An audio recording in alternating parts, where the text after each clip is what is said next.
भगवान कहते हैं माँ ही पार्थ विप आश्रित ये अपीस्यो पाप योनियो, कोई पाप योनि का ही क्यों ना हो। स्त्रियो वैश्यस्य तथा शूद्रो अपि यान्ति पराम गतिम, चाहे स्त्री हो, चाहे शूद्र हो, चाहे पशु हो, चाहे वैश्य हो, ये सभी उद्धार पाप से मुक्त होने के लिए सब पर मैं कृपा करता हूँ। ये नहीं कह सकते ये स्त्री है इसका उद्धार नहीं कर सकते, ये तो घर में काम करने के लिए बनी है। शूद्र को ये नहीं कह सकते तुम ब्राह्मण हो, तुम वैश्य हो, तुम क्षत्रिय हो, तुम तो शूद्र हो, इसलिए तुम्हारा मंदिर में प्रवेश बंद है। ऐसा हुआ हमारे भारत में। ऑर्थोडॉक्स हिंदूज ने ऐसा भी किया, मंदिर में शूद्रों का प्रवेश बंद किया। लेकिन भगवान ने गीता में क्या कहा, स्त्रियों वैश्यो तथा शूद्रो ये अपि यान्ति पराम गतिम, ये सभी परम गति के अधिकारी हैं। कोई भी ऐसा नहीं कह सकता कि भक्ति मेरे लिए नहीं है जी। हर व्यक्ति, हर वर्ण का, पशु जाति का भी क्यों ना हो, वो उद्धार हो सकता है, ऐसा भगवान ने गीता में कहा। यही बात तुलसीदास जी ने लिख दी कि ढोल हो, गंवार हो, आदमी कहे गंवार आदमी है, पढ़ने का ये थोड़ी पढ़ा लिखा है तो कि भगवान की भक्ति करेगा। ये तो इंटेलेक्चुअल लोगों की बात है, पढ़ा लिखा हो, समझदार हो, तभी वो भक्ति समझ सकता है। नहीं, हमारे गौर किशोरदास बाबा जी महाराज परंपरा में गौड़ीय वैष्णव अंगूठा छाप, लेकिन किसके गुरु थे, भक्ति सिद्धांत महाराज के, जो साइंटिस्ट स्कॉलर थे। उन्होंने सूर्य का सिद्धांत प्रस्तुत किया, संस्कृत स्कॉलर। ऐसे व्यक्ति के गुरु कौन है, अंगूठा छाप। तो गुरु वो नहीं है जिसके पास आध्यात्मिक ज्ञान है, वो गुरु है। भौतिक ज्ञान की डिग्री के आधार पर गुरु को नहीं चुना जाता कि ये अमेरिका से आए, हमने इनको गुरु बनाया है, ऐसा नहीं है। गुरु कौन है, यही व्यक्ति तत्ववेता से ही गुरु है, जिसको तत्व का ज्ञान है वो गुरु है। तो ढोल, गंवार, शूद्र, पशु या नारी, कोई भी हो, सभी सकल तारन के अधिकारी, सभी तरने के अधिकारी हैं। इन सबको तारा जा सकता है। चलो हम कहते हैं तरन नहीं, ताड़न ही शब्द सही है, और उसके ऊपर इतना बवाल भी होता है। तो ताड़न शब्द का अर्थ क्या है? ताड़न शब्द का अर्थ है, शास्त्रों में क्या बताया है, जो छोटे बच्चे होते हैं उनको कहते हैं कुमार, 5 साल की उम्र तक। 5 के बाद बनते हैं पौगंड, 10 साल तक। 10 के बाद होते हैं किशोर, फिर 15 साल के बाद होते हैं युवा, यौवन अवस्था 16 साल के बाद। तो कहते हैं कि जो बच्चे होते हैं उनको क्या करना चाहिए, 5 वर्षे त लाड़ेना, 5 वर्षों तक उसको लालन पालन करना चाहिए ना, खूब प्यार करो बच्चे को। 5 वर्षे त लाड़ेना, खूब लाल प्यार, मेरा दुलारा, मेरा क्यूटू, मेरा पुच्चू, मेरा बच्चू कर लो 5 साल की उम्र तक। 5 वर्षे त लाड़ेना और 10 वर्षे त ताड़ेना, यानी 10 साल तक के बच्चे को क्या करो, ताड़ेन। अब जो लोग रामचरितमानस के ताड़ेन शब्द पर क्वेश्चन उठाते हैं, उनको ये समझना चाहिए ताड़ेन का मतलब क्या है, मारना। यानी 10 साल तक के बच्चे को मारो, खून निकाल दो मुंह में घूस से मार मार के उसके, यहाँ से पूरा बोले तू 10 साल का हो गया। लिखा है शास्त्रों में 10 वर्षे तक ताड़ेना। ताड़ेन शब्द का अर्थ क्या है? ताड़ेन का मतलब है कि अब इसको ज़्यादा प्रोटेक्ट करने की ज़रूरत है, ज़्यादा इसका ध्यान रखने की ज़रूरत है, क्योंकि अब 10 साल का बच्चा जो है ये डिविएट हो सकता है, इसकी बुद्धि बढ़ गई है। अब ये अपनी मर्ज़ी से वीडियो गेम खेलेगा, अपनी मर्ज़ी से दोस्तों को चयन करेगा, अपनी मर्ज़ी से करेगा, इसलिए इसको ज़्यादा निगरानी रखने की ज़रूरत है। ताड़ेन का मतलब है निगरानी रखना और उसको सही दिशा निर्देशन देना। तो किसको ज़रूरत है? बोले ढोल को। अब ये मृदंगा है, इसको पानी में रख दो बारिश में, तो क्या होगा, बजना बंद हो जाएगा। सर्दी में कवर करके रखो, गर्मी में धूप में रखो, पानी लगाओ, नहीं तो बजता नहीं है। तो इसका मतलब इसको ताड़ना करना पड़ता, खींचना पड़ता, टाइट करना पड़ता, तब ये बजता है। अगर इसको ऐसे ही बिना टाइट के बजाएंगे तो उसमें आवाज़ नहीं आएगी। तो ताड़न का मतलब फोड़ना थोड़ी है, ढोल लिया ढपाक फोड़ डाला, बोले फोड़ना नहीं, मारना नहीं। ताड़न मतलब टाइट करके रखना है। तो ढोल, गंवार व्यक्ति जो पढ़ा लिखा नहीं है उसको दिशा निर्देशन देना जरूरी है ना। दिशा नहीं दिखाएंगे तो वो तो क्या करेगा, नक्सलवादी बन जाएगा, उग्रवादी बन जाएगा, क्रिश्चियन बन जाएगा पैसे लेकर, क्योंकि उसके पास बुद्धि नहीं है। तो आप उसको दिशा निर्देश दो, ये ताड़न शब्द का अर्थ है। ढोल को, गंवार को, पशु को। अब पशु है, पशु तो पशु है। भेड़ होती है ना, एक भेड़ को घुसा दो, पीछे 100 भेड़ घुस जाएंगी, तो बोलते भेड़ चाल। भेड़ चाल का यही मतलब है, जहाँ एक जा रहा है वहाँ सारे के सारे चल देंगे, मैं करते हुए। तो ये भेड़ चाल है। तो पशु को भी दिशा निर्देशन की ज़रूरत है। और नारी, बोले नारी को पशुओं के साथ क्यों रख दिया? इसमें नारी आंदोलन आ जाता आगे। नारी को इसलिए रखा क्योंकि नारी सबसे ज़्यादा सम्मानित है हमारे समाज में। शास्त्रों में नारी को सबसे ज़्यादा अधिक सम्मान दिया है। कहते हैं यत्र नारी पूज्यन्ते रमन्ते तत्र देवता, जहाँ नारी की पूजा होती है वहाँ पर देवताओं का वास होता है। जहाँ नारी का अपमान होता है, नारी के बातों को सुना नहीं जाता, वहाँ भगवान देवता लोग भी नहीं रहते। आप बताओ, आप नारी का मतलब पुरुष से अधिक सम्मान। तो भारत के लोग ही बोलते हैं सनातन धर्मी, अरे जी आपके शास्त्रों ने तो स्त्री को पांव दबाने वाली दासी बनाया है। मैं कहता हूँ नहीं, हमारे 3 मिनिस्ट्री हैं सबसे बड़ी बड़ी। फाइनेंस मिनिस्ट्री किसके पास है? लक्ष्मी जी के पास, नारायण खाली बैठे है ना। एजुकेशन मिनिस्ट्री है ना, ब्रह्मा जी खाली बैठे हैं। और जो आपकी डिफेंस मिनिस्ट्री है, पावर मिनिस्ट्री, दुर्गा जी पार्वती जी के पास, शिव जी खाली बैठे। तो 3 मिनिस्ट्री तो आपकी मेन माताओं को दे रखी है। फिर आप कहते हो कि आपके शास्त्रों में ना स्त्री को दासी बनाया हुआ है। देखो लिखा है सकल ताड़न के अधिकारी मारपीट कर रहे हैं तुम्हारे शास्त्र। तुलसीदास सिखा रहे मारो स्त्री को। ये कहाँ बोला है? एक्चुअली ये मूर्खों का समाज है, शास्त्र न जानने के कारण। फिर बोलते हैं प्रेस गलत थी, ये छाप दिया। ताड़न शब्द का अर्थ समझ लोगे तो अपने आप ही आपका तुलसीदास और रामचरित के प्रति अपने आप भाव आ जाएगा। तो उससे पहले ये जानना चाहिए कि तुलसीदास कौन है। तो तुलसीदास जी के बारे में बताते हैं कि 1532 में इनका जन्म हुआ और 1623 में इन्होंने अपना नित्य लीला में प्रवेश किया। और इनका जन्म हुआ था भारत के अंदर एक स्थान है चित्रकूट, जहाँ पर भगवान श्री राम ने 11.5 वर्ष 14 वर्ष के वनवास में से गुजारे। मतलब 14 वर्ष के वनवास के 11.5 वर्ष तो वहीं गुजार दिए। सोचो आप कितना इंपॉर्टेंट प्लेस है। चित्रकूट के पास एक जगह है, उसका नाम है राजापुर, बांदा डिस्ट्रिक्ट आती है।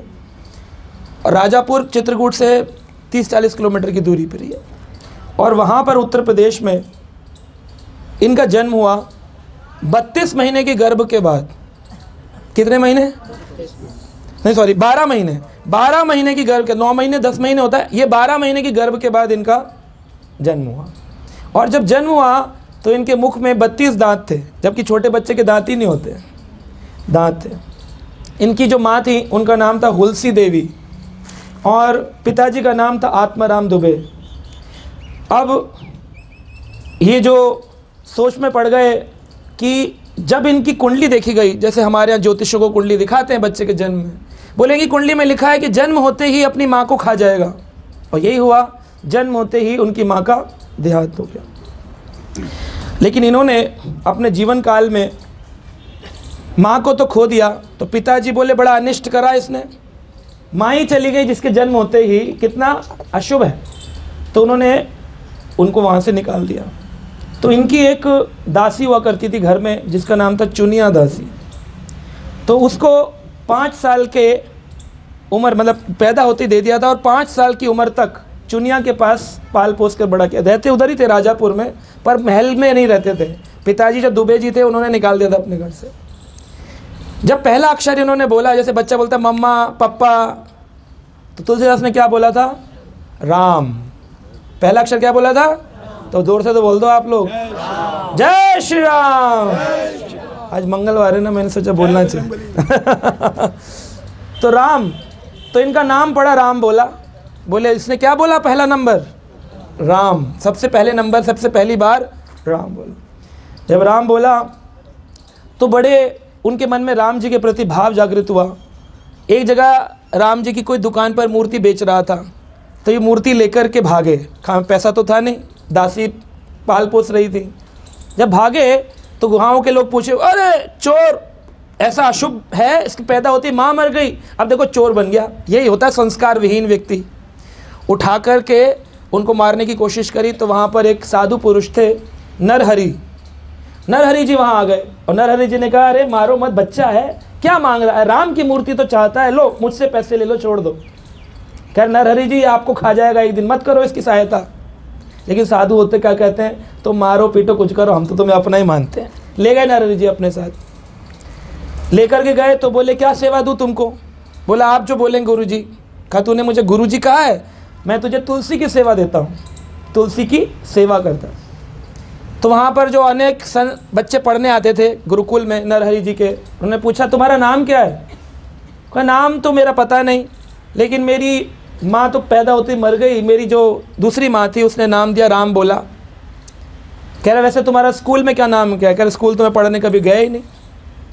कह रहा अच्छा अच्छा, तो तुम्हारा नाम फिर रखते हैं अनामिका, तुम्हारा नाम अनाम है, तुम्हारा नाम ही नहीं है। और चिढ़ाने लग गए बच्चे, अनाम है अनाम है अनाम है बेनाम है करके चिढ़ाते। तो गुरुजी बोले नहीं नहीं ऐसे मत चिढ़ाओ उसको। बोले गुरुजी इसका कोई नाम ही नहीं है। तो कहा ये तुलसी की सेवा करता है, तो तुलसी का क्या है? दास, इसलिए आज से इसका नाम है तुलसीदास। तुलसीदास जी की। तो इस बार तुलसीदास जी ने अपने जीवन काल में पढ़ना प्रारंभ किया अपने गुरुजी के साथ रह करके, और वहीं पर उनका विवाह एक साधु पुरुष थे, उनकी पुत्री रत्नावली से उनका विवाह हुआ। अब ये जो साधु पुरुष थे इनका अपना कपड़ों का व्यापार भी था। कपड़ों का व्यापार था तो उन्होंने कहा तुलसीदास से, तुम काम धंधा तो कुछ करते नहीं हो, केवल रामायण ही सुनी है तुमने इतने साल बचपन से अपने गुरुजी से, और सुंदर राम कथा कहते भी हो तुम, तो तुम एक काम करो, तुम ना हमारे कपड़ों की दुकान पर बैठो और हमारी बेटी का ख्याल रखो। और विवाह तो हो ही गया। कहा ठीक है। अब उनको अपनी पत्नी से इतना प्रेम हो गया, इतने अटैच हो गए कि जो भी कपड़ा खरीदने आता कहता ये लाल कपड़ा दे दो। कह रहे ये लाल क्यों? कह रहे लाल तो स्त्री को सबसे अच्छा लगता है पहनने में। कहा अच्छा, फिर तो रत्नावली पर अच्छा लगेगा। नहीं नहीं ये बिक चुका है।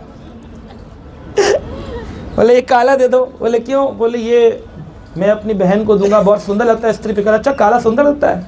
काला काला बिक चुका है। कह रहा क्यों? बोले रत्नावली पहनेगी। कपड़ा ही नहीं बेचते थे, जो आदमी कह देगा कपड़े की तारीफ वो अपनी पत्नी के लिए रख लेते। पत्नी कहती है भाई घर कैसे चलेगा, कुछ तो बेचो, सारा कपड़ा मुझे ही पहनाओगे। बड़ा अटैच। अब ये भगवान की लीला होती है ना, भगवान ऐसी लीलाएं करते हैं। इसका मतलब ये नहीं है कि भगवान के दास में कोई दोष है। कहते हैं वैष्णवेर क्रिया मुद्रा विघे ना बुझाए। वैष्णवों की क्रियाएं और मुद्राओं को देख करके नहीं समझना चाहिए ऐसा क्यों कर रहे हैं। मान लो मैं यहाँ से कथा करने के बाद बाहर एक मदिरा की दुकान पर खड़ा हुआ हूँ, तो यहाँ पर लेक्चर सुनने वाला जो इसमें फेथ नहीं होगा, विश्वास नहीं होगा, कहेगा अरे अभी तो बड़े बड़े प्रवचन कर रहे थे, देख शराब की दुकान पे खड़े हुए हैं, है ना गुरुजी है, शुरू है। वो ये नहीं सोचेगा कि हो सकता है गुरुजी यहाँ भी किसी को गीता देने आए हो, क्योंकि उसका विश्वास ही नहीं। तो लोग संतों में दोष देखते हैं, लेकिन दोष दृष्टि रखना बहुत बड़ा अपराध है। हम में तो क्या करेंगे, हम तो संत ही नहीं हैं। साधु पुरुष तुलसीदास की रामचरितमानस में लोग दोष देख रहे हैं, प्रभुपाद जी की भगवत गीता में लोग दोष देख रहे हैं। बड़े बड़े आजकल मीडिया में लोग आ गए, बोले जी भगवत गीता गलत है प्रभुपाद जी की। लोग आ गए बोले तुलसीदास जी की रामचरितमानस गलत है। तो यही सही है, बस सिगरेट शराब पी रहे हैं ये सही है, कुछ भी बोल रहे हैं और लोग देख रहे हैं उनको। लोग क्योंकि कॉमेडी हो रही है, हंसी मजाक हो रहा है, लोग उसी को फॉलो कर रहे हैं, लाइक कर रहे हैं, क्लिक कर रहे हैं, फॉरवर्ड कर रहे हैं। कंट्रोवर्सी करो, खूब लड़ाई झगड़े करो, लोगों को यही पसंद आता है। पॉलिटिकल हो या स्पिरिचुअल हो, लड़ाई झगड़े पसंद है लोगों को। शांति से कथा सुनना किसी को पसंद नहीं है। कथाएं कोई नहीं सुनेगा, पंडाल खाली रहेगा, लेकिन जहाँ लड़ाई झगड़े होंगे वहाँ सब पहुँच जाएंगे फटाफट। अगर मैं यहाँ पर एक डंडा उठाकर योगीनाथ प्रभु को मारूं तो जितने लोग हैं इससे डबल हो जाएंगे 5 मिनट के अंदर अंदर। 2-4 लोग फ़ोन भी कर देंगे, आ जा यहाँ लड़ाई हो गई है, जल्दी आ जा। लेकिन मैं कथा करूं, प्रेम करूं, इसको कोई ऑब्जर्व, कोई वीडियो नहीं बनाएगा। मीडिया भी आ जाएगा, एम्स में हुआ झगड़ा, आ जाएंगे लोग। मीडिया को कंट्रोवर्सी पसंद है। तो तुलसीदास जी के ऊपर कंट्रोवर्सी की कि वो आसक्त थे अपनी पत्नी से, ऐसा नहीं था। लीला करने के लिए उन्होंने ऐसा किया।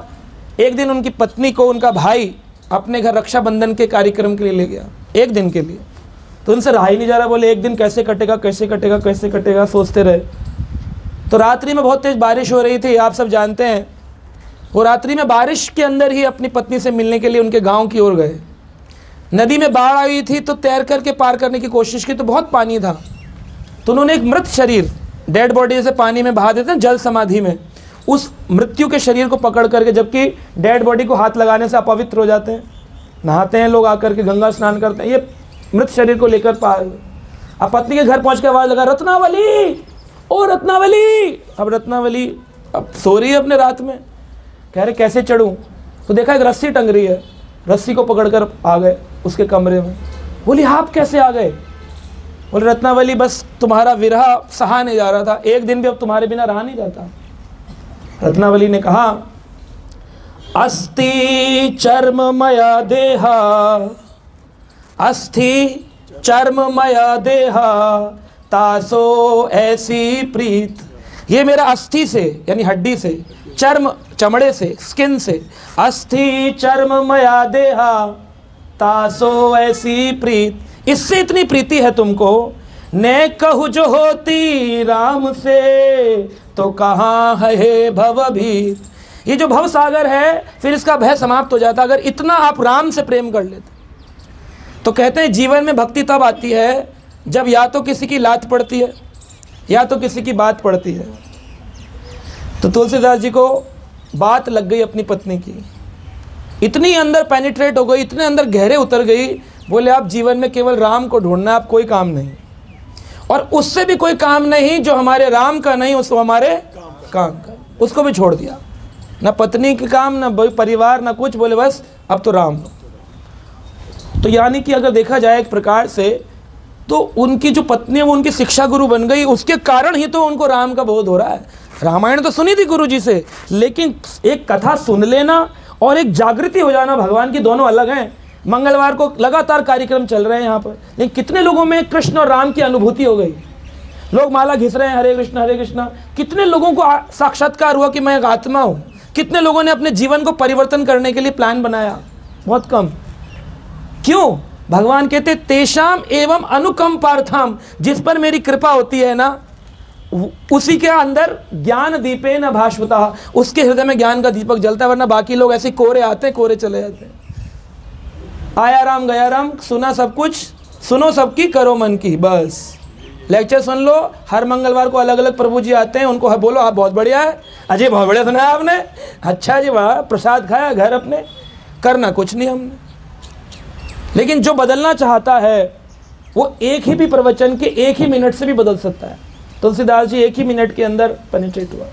विभीषण को रावण की लात लग गई थी, परिवर्तन आया, राम की शरणागति कर ली। विदुर को दुर्योधन की लात लग गई थी, बोले निकलो यहां से, कर ली शरणागति। आत्मदेव ब्राह्मण को उनके बेटे धुंधकारी की लात पड़ गई थी और फिर आत्मदेव ब्राह्मण की बात लग गई थी तो आत्मदेव ब्राह्मण भजन को चले गए। जब विदुर लौट कर के आए तो उन्होंने धृतराष्ट्र को सिखाया, किसके टुकड़ों पर पल रहे हो, इन्होंने तुम्हारे पुत्रों को मार डाला और उन्हीं के घर रह रहे हो। युधिष्ठिर तुम्हारा दुश्मन था, आज तुम्हारा बेटा हो गया। इतनी भूख भोग इतना हो गया कि तुम उसी घर में रह रहे हो, निकलो। बात लग गई तो वो भी निकल गए। यानी कि बिना बात लगे और बिना लात पड़े भक्ति तो होनी नहीं है। आप सोचो कंफर्टेबल गोडी गोडी भक्ति होनी नहीं है। जब आपको कष्ट मिलता है संसार से, भगवान कहते हैं यस्य हम अनुग्रह मास्ति, जिस पर मेरी कृपा होती है उनको लाते पड़ती है संसार से। तो जितनी लात पड़े समझ लेना उस दिन जय प्रभु खुल गया दरवाजा, हरी हरी हरी हरी। सच्चाई है। अब कितना भी आप तीर्थ यात्रा कर लो कुछ नहीं फल मिलना, कि हमने 4 धाम किया हुआ तो क्या होगा। नरोत्तम दास ठाकुर कहते हैं तीर्थ यात्रा परिश्रम केवल विषेरा भ्रम। घूम लिए, फिर लिए, खा लिया, फोटो खिंचा ली, बद्रीनाथ का प्रसाद लिया है, पड़ोसियों में बांट दिया तो क्या होगा, तो क्या होगा उससे। इधर तो कुछ नहीं हुआ ना, शरीर तो जाएगा नहीं, साथ में जाएगी तो आत्मा। हाँ आपने धाम यात्रा करी उसका पुण्य मिलेगा आपको, परंतु भगवान की भक्ति मिल जाए, साक्षात्कार हो जाए, भगवान के दर्शन हो जाए, ये बड़ा मुश्किल। तो तुलसीदास जी उसी दिन से यात्रा करने लग गए। कहते हैं प्रयाग में यानी इलाहाबाद, द्वारका, द्वारकाधीश, रामेश्वरम, जगन्नाथपुरी, बद्रीनाथ, काशी, अयोध्या, चित्रकूट, इन सभी स्थानों पे तुलसीदास घूमे, शायद मुझे भक्ति मिल जाए। लेकिन अभी तक उनको साक्षात्कार नहीं हो रहा था। एक बार क्या हुआ, काशी की बात है, इन्होंने काशी में अपना स्थान बनाया। अयोध्या भी रहे कुछ समय और काशी में रहते थे। जब काशी में रहते थे तो रोज़ गंगा जी का जल ला कर के, जैसे होता है ना पेड़ों पर पौधों पर चढ़ाते हैं, तो ये पेड़ पौधों पर चलाते थे और मुख से क्या बोलते थे, राम राम राम राम राम, और चढ़ाते थे। तो उस पेड़ से एक दिन एक व्यक्ति प्रकट हुआ और उसने कहा मैं आपका कृतार्थ हूँ, धन्यवाद देना चाहता हूँ। बोले क्या हो गया, आप कौन है? बोला मैं भूत हूँ। तुलसीदास जी के पसीने छूट गए, भूत? बोले हाँ, मैं एक बहुत अच्छा व्यक्ति था लेकिन अपने दुष्कर्मों के कारण, मेरे अंतिम क्रियाएं पूर्ण रूप से न होने के कारण मुझे प्रेत बनना पड़ा। लेकिन आपके राम नाम के जपने और आपके इस गंगा जल के जो आप इसके पेड़ों के चढ़ाते थे, उसने मुझे मेरे कर्म बंधनों से काट दिया। गंगा जल में स्नान करते, कर्म बंधन करते हैं और राम नाम के जब श्रवण करता था और आप जल चढ़ाते थे नित्य प्रतिदिन, इतने दिनों में, सालों में आपने जो चढ़ाया, मैं मुक्त हो। बोला मुझसे क्या चाहते हो? अब मैं दिव्य पुरुष हो गया हूँ, मुक्त हो गया हूँ। बोला मैं तो आपसे ये चाहता हूँ कि आप मुझे भगवान की भक्ति दिला दें। बोले भगवान की भक्ति मैं तो दे नहीं सकता, मैं तो प्रेत हूँ, लेकिन मैं तुम्हें ये बता सकता हूँ कि भगवान की भक्ति भगवान के भक्त दे सकते हैं। कह रहा भगवान राम के तो एक ही भक्त हैं, कौन? हनुमान, बजरंगबली की। बोले हनुमान जी दे सकते हैं। बोले हनुमान जी देंगे, लेकिन हनुमान जी मिलेंगे कैसे? उनके कई मंदिरों में मैंने दर्शन किए, तिलक लगाए, लेकिन हनुमान तो मिले नहीं। बोले हनुमान तो आते हैं, हर राम कथा को सुनने के लिए हनुमान आते हैं। ऐसा कभी नहीं हुआ कहीं राम कथा चल रही हो, कृष्ण कथा चल रही हो और वहाँ भगवान के भक्त ना हो। आपको हनुमान मिलेंगे। कहा कब मिलेंगे, कैसे मिलेंगे? कहा देख लेना, कथा प्रारंभ होने से सबसे पहले जो आता हो और कथा समाप्त हो जाने के बाद प्रसाद प्रसाद हो जाए, टेंट वेंट हट जाए, उसके बाद जो जाता हो वो राम जी का भक्त हनुमान होते हैं। इतनी देर कोई रुकता ही नहीं, इसलिए आज तक कोई हनुमान से मिला नहीं। लोग जैसे ही जयकारा होता, प्रसाद लिया, घर निकल गए अपने, तो कोई हनुमान से मिल ही नहीं पाता।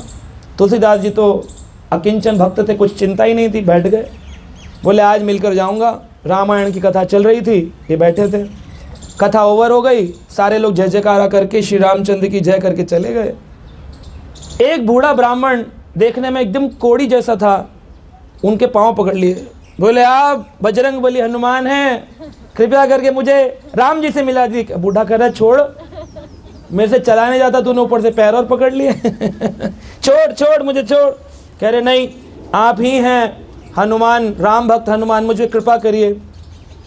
तो इस तरह से उन्होंने बोला मैं कृपा नहीं कर सकता हूँ, मुझे छोड़ दो, मुझे जाने दो। कई बार गिड़गिड़ाने के बाद हनुमान जी ने अपना स्वरूप प्रकट किया और स्वरूप प्रकट करके उन्होंने कहा देखो, अगर तुम राम को चाहते हो तो राम यहाँ तो मिलेंगे नहीं, काशी में। कहाँ मिलेंगे?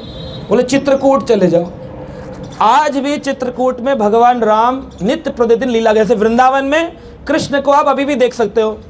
आपको नेत्र चाहिए, इन नेत्रों से तो देख नहीं पाओगे, तो आपको दिव्य नेत्र चाहिए। जैसे भगवान कृष्ण को, अर्जुन को दिव्य नेत्र प्रदान किए, तब उनको विराट रूप दिखा।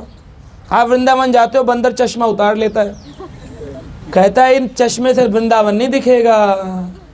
हाँ जी, वृंदावन देखने के लिए आपको अपनी भक्तिमय नेत्रों को उजागर करना पड़ेगा, जो कि गुरु की कृपा से प्राप्त होते हैं। वरना क्या है, गाड़ी में पेट्रोल डालो, डीजल डालो, 500-600 रुपये के पेट्रोल में वृंदावन मिल गया। वृंदावन सबको 600 रुपये में कैसे मिलता है वृंदावन? वृंदावन तो गुरु कृपा से मिलता है, ऐसे नहीं मिलता। ऐसे ही उन्होंने कहा कामदगिरी पर्वत, जो कि जैसे यहाँ वृंदावन में गोवर्धन पर्वत, चित्रकूट में कामदगिरी पर्वत, सभी कामनाओं को पूर्ण करने वाला।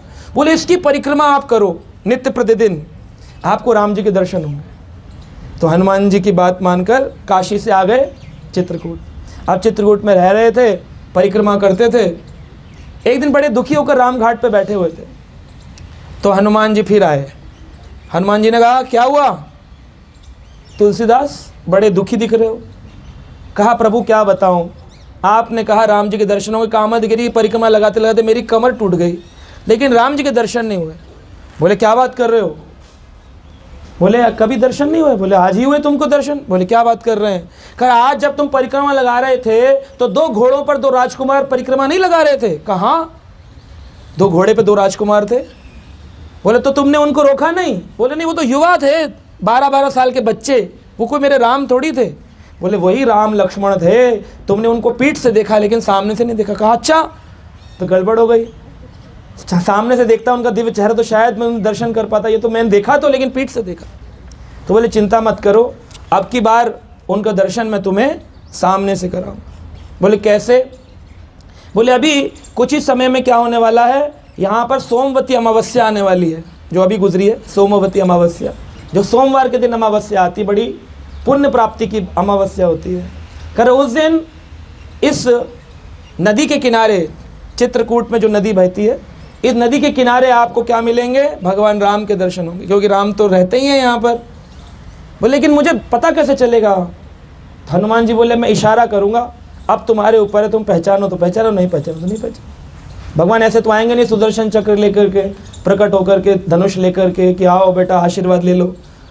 दिव्य नेत्रों से देखना पड़ेगा, बड़ी आतुर पुकार करनी पड़ेगी, प्रेम से भगवान का भाव से देखना पड़ेगा।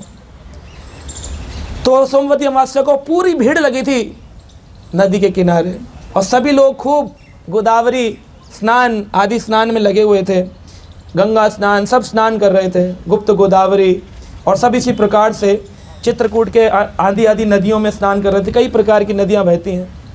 तो राम घाट के किनारे जैसे ही भगवान राम आए तो तुलसीदास क्या कर रहे थे, चंदन घिस घिस के सबको तिलक लगा रहे थे। तो हनुमान जी ने एक तोते का रूप लिया और तोते का रूप लेकर जोर से चिल्लाए, चित्रकूट के घाट पर भई संतन की भीड़, तुलसीदास चंदन घिसे तिलक देत रघुवीर।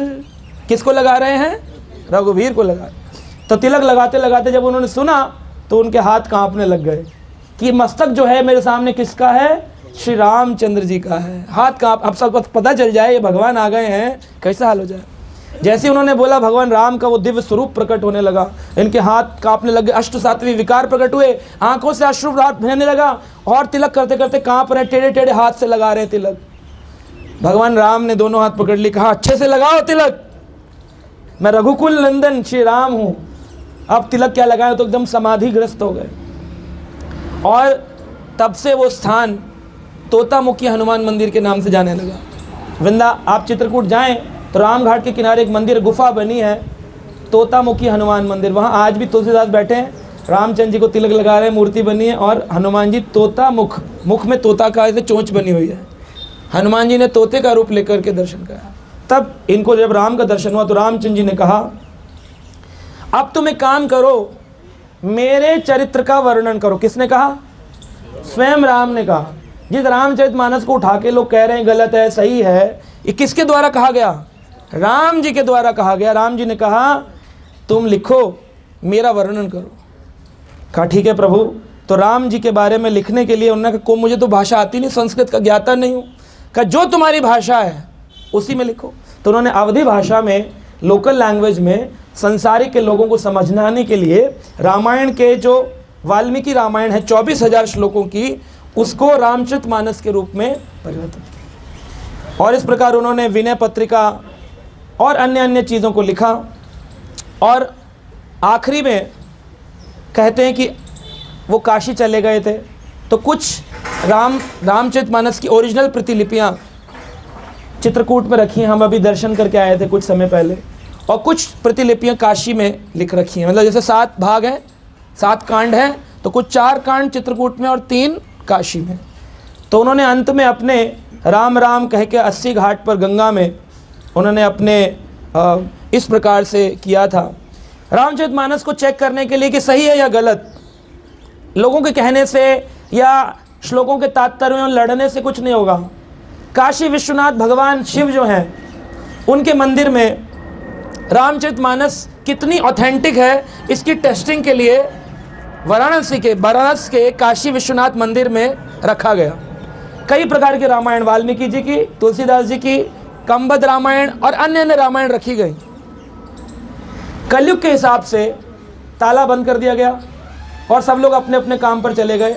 अगले दिन प्रातःकालीन मंगल आरती में ताला खुला, काशी विश्वनाथ के पट खुले, सबने प्रणाम किया और देखते क्या है कि जितनी रामायण उन सब में टॉप में रखी हुई है रामचरितमानस, और उस पर लिखा हुआ है सत्यम शिवम सुंदरम। कुछ किसने लिखा, स्वयं शिव जी ने लिखा। क्यों, क्योंकि हनुमान जी और शिव जी में कोई भेद, शंकर स्वयं केसरी नंदन, स्वयं ही केसरी नंदन। तो केसरी नंदन रूप में भगवान जो है हनुमान, ये शिव जी हैं, रुद्र अवतार कहें या रुद्र कहें। तो इस प्रकार से रामचरितमानस जो है वो ऑथेंटिक स्क्रिप्चर के रूप में आया। शास्त्र में बताया जाता है भगवान शिव ने पार्वती को कहा, ये भविष्योत्तर पुराण के अंदर लिखा है। किसने कहा, शिव जी ने पार्वती को कहा, पुराण में लिखा है। कौन से में, भविष्योत्तर पुराण में भविष्य की वाणियाँ करी गई, भविष्यवाणियाँ कि जीसस क्राइस्ट आएंगे, गौतम बुद्ध आएंगे, भगवान ऐसे आएंगे, कलयुग ऐसा होगा। सारी भविष्यवाणियाँ हमारे एक पुराण में लिखी हैं जिसका नाम है भविष्योत्तर पुराण। आप पढ़ेंगे आप हैरान हो जाएंगे, अरे बिल्कुल लिखा हुआ है, बिल्कुल लिखा सारा कुछ, और आने वाले टाइम में जो होगा वो भी लिखा है, और जो हो चुका है वो भी, और जो हो रहा है वो भी, है ना। तो इस प्रकार से उसमें लिखा है, शिवजी ने पार्वती जी को कहा, वाल्मीकस्सह तुलसीदासः कलो देवी भविष्यति, रामचंद्र कथा उत्तम भाषा बंधा करिष्यति। क्या कहा? वाल्मीकस्य तुलसीदासः, वाल्मीकि ही जो त्रेता युग में थे, कलयुग में तुलसीदास बनकर जन्म लेंगे। वाल्मीकस्य तुलसीदास, अब तो भेद ही खत्म हो गया। वाल्मीकस्य तुलसीदास कलो देवी भविष्यति, हे देवी कलयुग में तुलसीदास वाल्मीकि जी ही होंगे। और क्या करेंगे? रामचंद्र कथा उत्तम, रामचंद्र की उत्तम कथा का वर्णन करेंगे, भाषा बंध करिष्यति, और उसको अपनी भाषा में बंद करेंगे, यानी अवधी भाषा में लिख डालें। अब बताओ, ये 5000 साल पहले लिख दिया गया, और अभी 500 साल पहले 1532, मैंने बताया ना 1532 में आए, तो इनके 1500 साल कितने साल पहले?